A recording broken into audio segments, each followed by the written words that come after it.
Radhe Radhe, good morning, শুভ সকাল বন্ধুরা। তোমরা কেমন আছো? আশা করছি ভালো আছো। তোমাদের ভালোবাসা আশীর্বাদে আমরাও ভালো আছি। আমি রুমির পরিবারে অসংখ্য অসংখ্য ভালোবাসা জানিয়ে আজকের দিনটা শুরু করলাম। আশা করছি ভালো লাগবে। তো আজকে মামা মারা যাওয়ার 4 দিন, তো আজকে তো 4 দিনই পিণ্ড দিতে হবে। তো তোমাদের দাদাভাই যেহেতু এখানে নেই, আর সোনা আর আমি রয়েছি, তথাপি নিয়ম তো পালন করতে হবে। তো তোমাদের দাদাভাই বাড়িতে ভাই আছে, ভাইয়ের সঙ্গে তো আর একটা মাসিতো ভাই আছে, সবাই মিলিয়ে একসাথে পিণ্ড দিবে। তো সেখানে তো মা আছে, তো ওইখানে আমি আর যেতে পারি নাই, যেহেতু সোনার 3 তারিখে পরীক্ষা। তো আমি এখানে সোনাকে পরীক্ষাটা ফেলে রাখি, কিভাবে যাই বলো?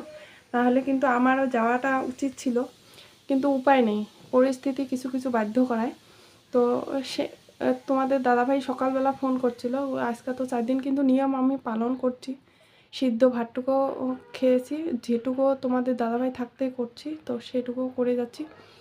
তো আজকানে কি আর যতক্ষণ পিণ্ড হবে না ততক্ষণ আর কোনো গ্যাস জ্বালিয়ে খাওয়া যাবে না, কিন্তু চা খাওয়া যাবে, আর অন্য কিছু বানিয়ে খাওয়া যাবে না। তো এখন অনেক কাজ রয়েছে, তো ধোয়া পাকলা করতে হবে, ঘরের কাপড় চোপড় ধুয়ে ঘর মুছে টুছে সব, মানে গ্যাস ট্যাস মুছে। তো আমি বাকিটা আদাটা করেছি, তো কাপড় ধোবো, ধুয়ে মানে মাথা ধুয়ে নখ শখ কাটতে হবে। মা বলছে, বলে মাথা ধুয়ে নখ শখ কেটেই মাথা ধুবো, যেহেতু আমরা নিয়মে আছি। তারপরে সোনাকে আর আজকে স্কুল পাঠাইনি, ওর কিন্তু 3 তারিখে পরীক্ষা, তথাপিও পাঠাইনি। যেহেতু সোনা গেলেই মানে সোনাকে কি করব, তাড়াতাড়ি কি করে ছান করায় পাঠাইয়া দিব মন্দিরে। মন্দির থেকে সেখানে পণ্ডিতজি শান্তি জল দিবে, তো শান্তি জল এনে রাখতে হবে, নাহলে মার মন্দির 12টার সময় বন্ধ হয়ে যায়। যদি শান্তি জল না পাই, শান্তি জল না পালে আবার খাওয়া দাওয়া করতে পারবো না। আবার যেহেতু এখানে রয়েছি, শান্তি জলটাই মেন। তো চলো বন্ধুরা, কি করি না করি আজকে সারাদিনে সবটাই শেয়ার করব। তো এখন খাবো দুধ মুড়ি, নাহলে তো খিদা লেগে যাবে কাপড় কাচতেই বা ঘরের কাজগুলো করতেই। এখন বাজে 10টা, তো আমি ডিউটি থেকেও চলে আসলাম। আজকে তাড়াতাড়ি বলেই চলে যাচ্ছি, যেহেতু কাঁচা কুচা অনেক রয়েছে, আজকাল নিয়ম অনেক থাকছে, তার জন্য আমি বলে যাচ্ছি, এখন আর যাব না।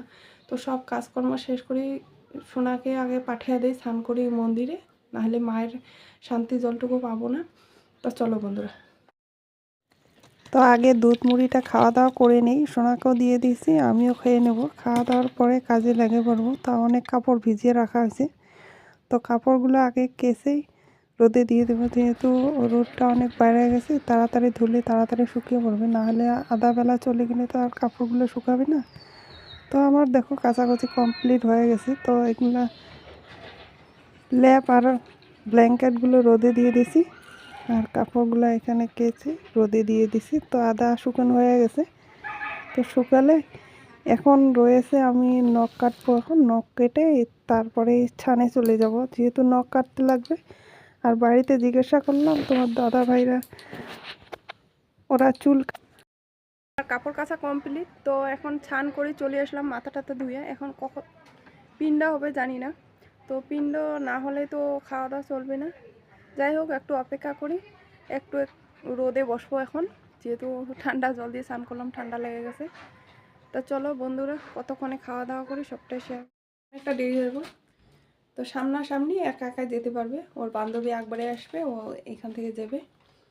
তো যাই হোক, পয়সা দিয়ে পাঠিয়ে দিচ্ছি, শান্তি জলটা নিয়ে টাকাটা দিয়ে দিবি পণ্ডিতজিকে। ঠিক আছে।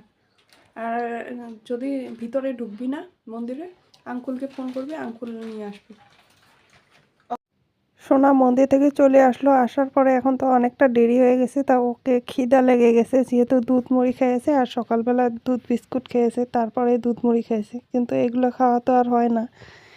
তা দেখো ওকে খিদা লাগছে কীরকম করছে, তা বলছে যে আমাকে কিছু খেতে দাও, অনেক খিদা লাগছে।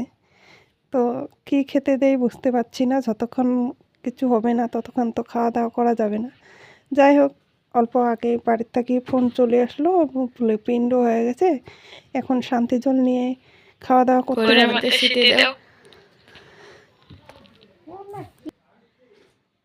খাও খাইলে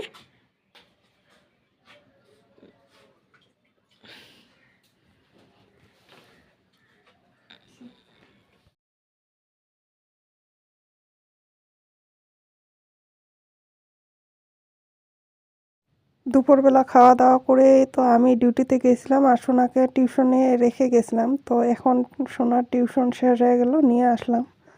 তো এখন একটু বাজারও করে নিয়ে আসলাম। তো আজকে মা বলছিল যে আজকে মাছ খেতে হয়, কিছু একটা আমিষ খেতে হয়, তাই একটু মাছ আনি, খাওয়া দাওয়া করো। তো তারপরে বাজার থেকেই একটু মাছ নিয়ে আসলাম, তোমাদের দাদাভাই যেহেতু নেই। আর সোনা বলছিল যে চিকেন খাবে, তো চিকেনটা তো পেলাম না, তার জন্য সোনা বলছে আমি মাছ খাবো না। তো মাছ না খাওয়াতে ওর জন্য একটু স্পেশাল করে এরকম করে করে দিলাম। তো ও দেখে বলছে যে এখন খাবো মাছ। যাই হোক বন্ধুরা, আজকের মতো এখানে রাখছি। সবাই সুস্থ থাকবেন, ভালো থাকবেন।